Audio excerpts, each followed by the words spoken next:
Hey, this is Pat from the product testing team, and today we are checking out the Merlin Hixon 2 D3O jacket. Now, the Hixon 2 D3O builds off of the Merlin Hixon original jacket, which was a very popular jacket they launched back in 2019 that had an overall similar style to the Hixon, but with the Hixon 2, you're getting upgrades like the D3O at the shoulder and elbow, as well as a CE AA abrasion rating for not too much more money. This is coming in at $400, which is a $20 increase over the original Hixon. And I can see this playing well to, say, Bonneville, modern classic riders out there, but I don't see this limited to that. I think naked sport bike riders can wear this, maybe some cruisers. I don't think it's limited to any one type of rider. It does come in this one brown colorway with the white racing stripes on the side, and comes in sizes ranging from 38 up to size 50. And speaking of sizing, I got Spurgeon here on my left-hand side. He is currently wearing a 44. He measures his chest around 44 inches, is 6'3", and this fits him spot on and true to size according to that sizing chart. So if you're referencing that sizing chart, just get your measurements and you should be all set. As you can see from Merlin, even though they're a European brand, they do have a broader shoulders and a little bit of a tapered design that I think works very well here in the US market. Looking at the jacket and starting to talk about the overall features, you do have a brushed cowhide main construction, again done in that brown, which I think looks fantastic, has a great hand to it. It's got a leather tanning smell to it, which I don't mind. Spurgeon did mention it's something just to take note of on there. Just keep that in mind. Again, the leather though with that brushed look to it, I think looks fantastic, especially with the quilting up on the shoulders, and you'll see that at the back as well as the forearm as well. Starting up at the collar though, you have a full leather main construction collar with a 2-snap adjuster up there and a loop back system. This wasn't something we saw on the Hixon, the original Hixon, which we wanted them to add, so it is nice to see that they went ahead and add that in there for any riders out there that don't like to snap it or want to keep that away from your Adam's apple. At the collarbones, you do have that quilted leather that I talked about over on the collarbone as well as the outer shoulder. And I will say, once we turn to the side, you'll really see it, but the Merlin logo's over here instead of at the upper chest, which I think cleans up the front of the jacket a lot better. So I like that they moved it over here. Again, I mentioned at the shoulder and the elbow, you do get D3O. That is D3O LP1 at the shoulder and elbows. Very soft, very malleable. It's the latest generation of D3O out there, outside of their Ghost armor, with the ventilation ports through it, just so it doesn't get too hot inside of the jacket. Nice pre-curve to the sleeve. Again, nothing too aggressive, some accented quilting on the bottom side of it. And you do have a zipper and double snap entry when it comes to the cuff. And I like that. Just keep in mind, if you're leaning on your tank, that is prone to scratching of it. So just keep that in mind if you come to a stop. You don't want to lean on your tank there.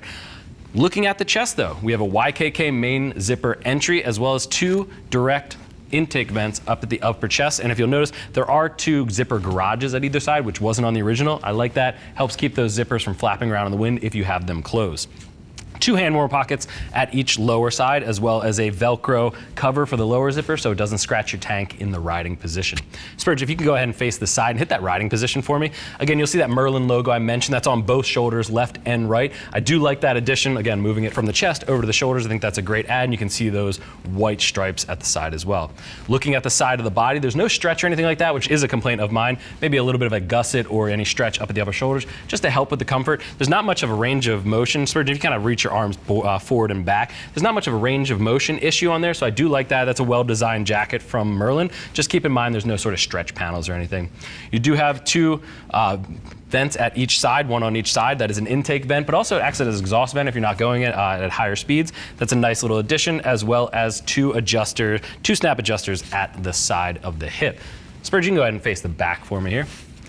Starting from the top, moving down the back, you do have a stitched Merlin logo, quilted stitching accents across the upper shoulders, as well as an exhaust vent at the upper spine, just to help get all that air that you got from the intake vents moving out of the jacket. And plenty of space here to add a back protector should you want to. We always recommend it. Just keep that in mind. You don't have to oversize the jacket or anything like that. There's plenty of space to add one in there. Quilted accents, again, get repeated at the lower spine, and you have a drop seat at the bottom just for those more aggressive riding positions that you protected from having anything being exposed or anything like that.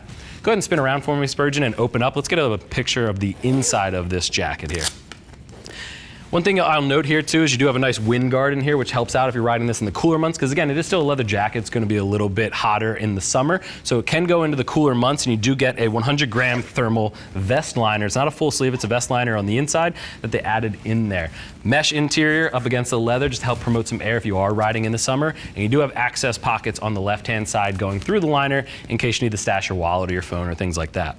You have a short connection zipper as well as belt loops on the back side if you want to connect these up to Merlin pants. But all in all, I think it's a very well-designed interior. Really helps to add to the seasonality, just including this thermal vest. You can go ahead and zip up, Spurge.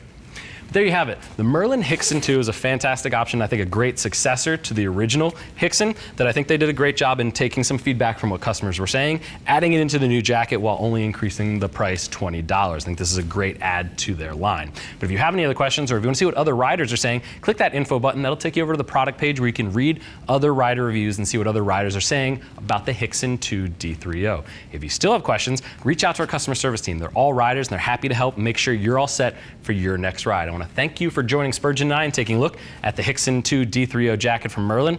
I'm Pat, and I'll see you in the next video.